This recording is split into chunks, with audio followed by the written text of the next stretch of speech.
Good morning, good morning, good morning, everybody out there in YouTube land and Facebook land. This is Carol Davis once again with just a spot of sunshine for you. Um, we're growing, expanding with your help. Yes, with your help, please. So we have a chat now, and so let me know if where you're listening from. If you're listening, if you're not listening. If you're not watching, let me know that too. That was a joke. Did you get it? Anyway, I'm trying to get the word out that you can watch it.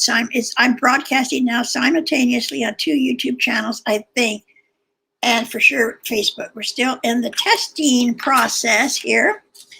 I really am trying to go viral. I want to, but I'm thinking I need to do more than read this book. You know, reading this book was really, really a good thing for when we were shut down. I wanted to just bring a little spot of sunshine, that's hence the name, into everyone's life. So I might be even morphing into a new title. But I want to hear your feedback. I think that's over. Reading a baby story every day is over, except I'm reading today from my book, Changeless Change. Really need your input. I think I should have started this sooner. I think a lot of my followers got bored, and so did I. So here we are in it's a new day, a new age, a new era. How are you feeling? You know, here, I want to talk about some stuff. Let me know your input. Like, here's one thing. I thought, I don't know about you, that when they released us, like opened the cages and said the pandemic's over, essentially, all restrictions are removed, I thought it would be just like, poof, we're just like back to normal. It actually seems a little more scary since they opened the gates. It seems as if people are kind of slowly like tiptoeing out into the world, not knowing what to do or how to do it. It's not going back to normal. It didn't just boom, be normal. I see a big difference. I actually see more fear. So I would really love to hear your comments on that. Meanwhile, I'm going to just read some more of my book, and I'm going to keep reading till I hear your feedback. I'm going to completely change this program, hopefully. I might still read, depending on your input, but maybe I'm going to make a talk show.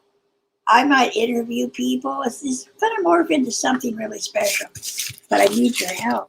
Thanks. Here we go.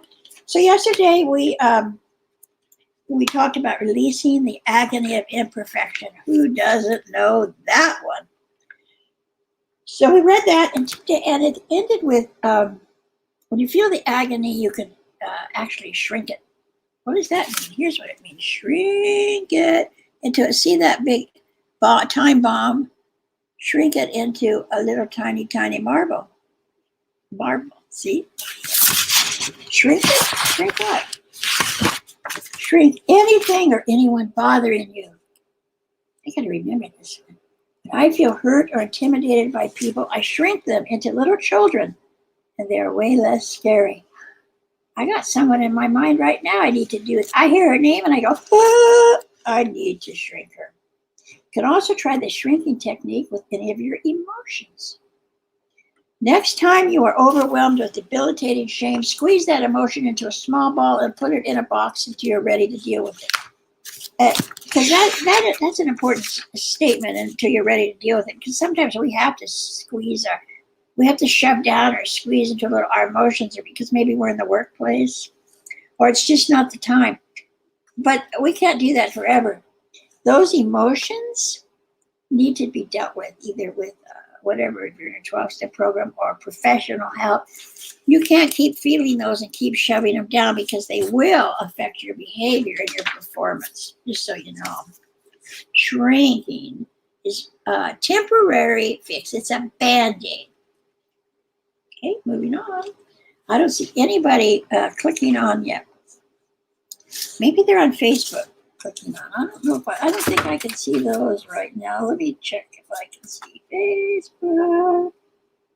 So, no, I can't see Facebook. So anyway, I am going to read a story. Whoever is out there. Maybe nobody. Maybe I need to hear this. The scales of justice. Remember these? You've seen these. The scales of justice, huh? Everything's the scales of justice. Remember those? So one night, many years ago, I sat straight up in bed with a vision of the scales of justice. I had been harboring resentment, refeeling over and over for months about the behavior of a particular person. Of course, I saw myself as the good person and him as the bad person. If that is true, I thought while picturing the scales, then how come I'm wide awake and the bad guy is probably sleeping like a rock? Have you ever been there? Huh? Tell me about it. The vision of the scales helped me put my perspective, my perception, and attitude back in place, back in balance, by reminding me that I choose my reactions.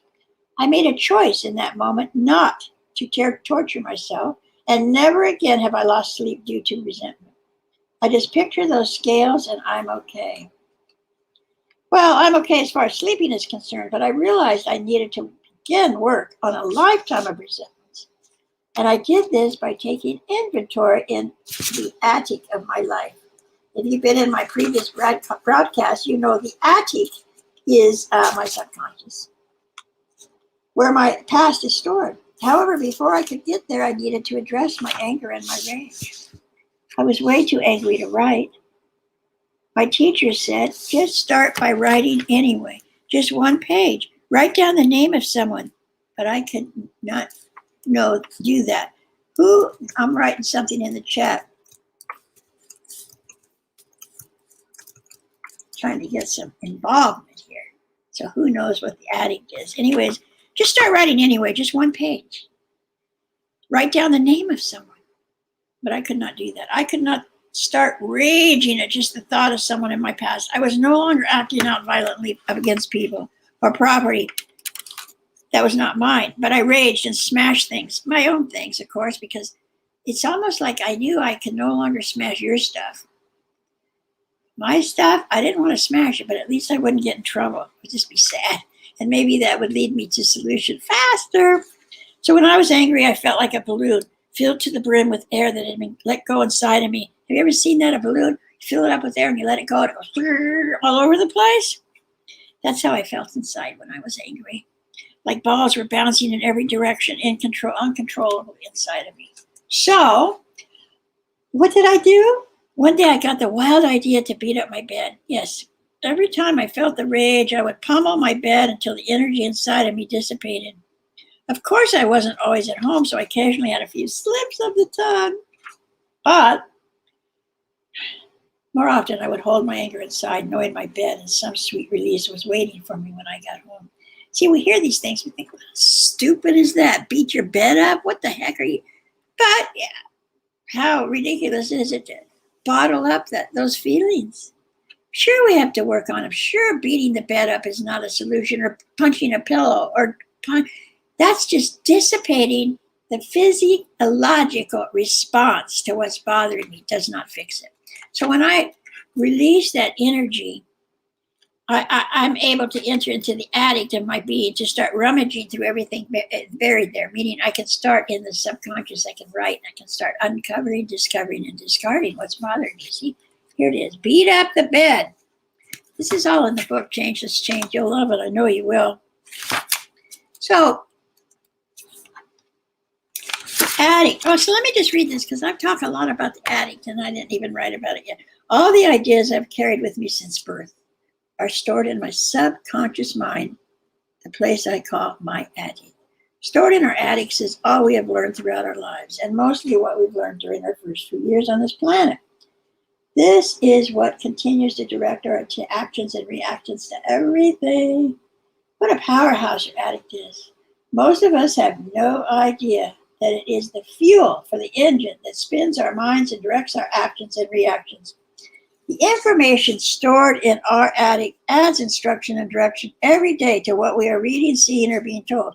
Additionally, some of the old stored ideas are added to current instructions we get. To illustrate this, give someone 15 seconds to completely fill in an outline in a child's coloring book. chances are they cannot complete the task. Why? You know why? Because their subconscious mind added the instruction from deep within to color outside the lines. So clean out that attic. It's not a project most of us look forward to. Most of us don't know exactly what is in our attics or our subconscious minds. Exploring inside can be fun, exhausting, painful, scary, or dismal, and is definitely not an overnight task. I put it off for a long time, for several years, actually, after I knew I needed to still do it. Still, the circles keep turning. Changeless change. Changeless change. Let me see here. Something I'm going to do. Something. Okay. So that's it for today. I've been here 10 minutes. That's good. Please, please, please contact me. Anyway, email DS. Oh, let me put my email here, okay? DSRTDAVIS at email. Let me know.